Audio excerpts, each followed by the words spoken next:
Hey guys, good morning, good morning, good morning, good morning, and welcome to the new library. I am getting some wall art. I have already got it in my cart from Etsy for the walls in here. But we are in the new library.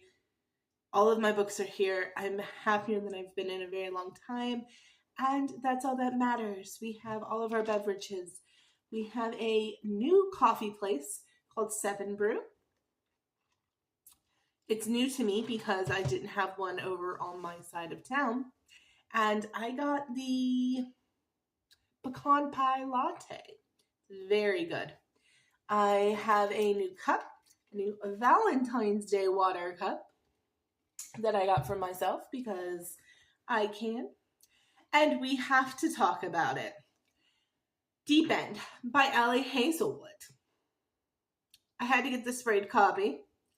I did do this on Audible though, and I highly, highly recommend doing it on Audible because the narrator for Lucas is chef's kiss. So, so good, you guys.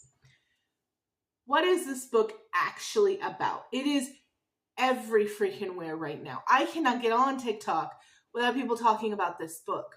So what's it actually about? It's a collegiate romance and a sports romance. And it has to do with two swimmers, Scarlett and Lucas, who are displayed on the cover there.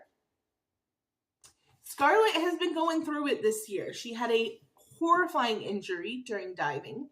And she's coming back from some PTSD with that. She's struggling with her dives, as well as a bad breakup the day of the terrible dive, as well as still dealing with some childhood stuff from her crazy father. Her stepmother had to get custody of her and get her away from her father.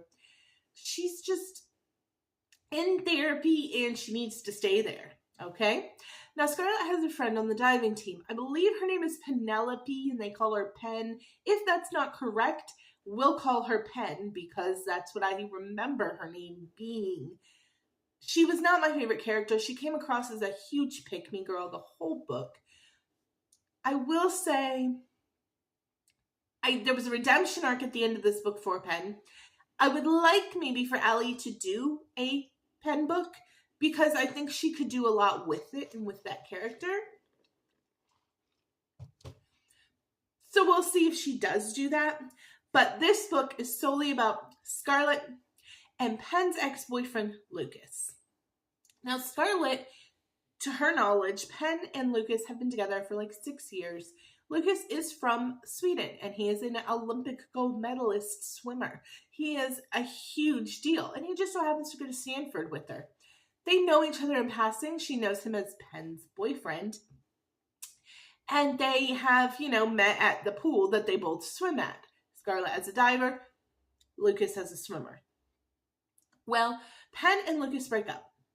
And Scarlett, she has some very distinct tastes in the bedroom, which is very typical of women who are anxious and have a need to feel in control in their normal daily life and have trauma. They typically like to, I'm trying to very delicately put this, lose control in the bedroom, right? So they want somebody who is more controlling in the bedroom because everywhere else in their life, they're very controlled. They're very anxious. They're very much aware and everything that's going on around them. They want to let go of that. Pen knows this about Scarlett. Pen also knows this about Lucas because that's her ex-boyfriend. That he likes to be very in control in the bedroom. He is that personality. I'm trying not to use cringier words for it, but typically he's a dominant person in the bedroom. And so during a drunken spiel, Pen decides to tell Lucas and Scarlett, you guys should totally bang because you have the same tastes in the bedroom. Well, that goes over like a ton of bricks. And it does at least get the conversation going between Scarlett and Lucas. Like, they become friends after this. And eventually, of course, lovers. Where they try to keep it for a while of this book. Because they're worried about hurting Pen. They're worried about Pen finding out. They're worried about a lot of things going on. And Lucas, he's so good in this book. He has so many quotable moments in this book that are just amazing. Look him up. Lucas Bloomquist quotes. I think that's how you say his last name. It's Swedish, obviously. Just insanely good. He is quickly become my top of my book boyfriends. My book boyfriend list, we're going to do a book boyfriend video, guys, because my book boyfriend list has shifted so much in the last year, and it's been a while since I did one. So I think next week we're going to do a top 5 book boyfriends and rank them right now, because I think they'd be shocking to some of you guys. I think that they would. Who's on this list? Very hot takes and where they're ranked, actually. So yeah, I think that next week we need to do that. Lucas is my number 1 right now, though. And if you read this book and he is not on top of your book boyfriend list, like, we have very different tastes in men. Because this is like a dream guy, in my opinion. So there's a lot of miscommunication. That's a big trope in this one. Best friend's ex is a big trope in this one, obviously. And I just really, really enjoyed it. Those are not typically even tropes that I like, but this was done really, really incredibly well. Allie is one of my favorite authors, and this is my favorite Allie book by far. Allie Hazelwood is the author. This might be my favorite book of 2025, guys. I would not be shocked if you see me in December saying this is my favorite book of 2025. I'm sure a fantasy novel will come and knock it off its perch at some point that's got like this really good world building and just things that a romance novel isn't going to have. But man, right now, that is my favorite book of 2025 in February.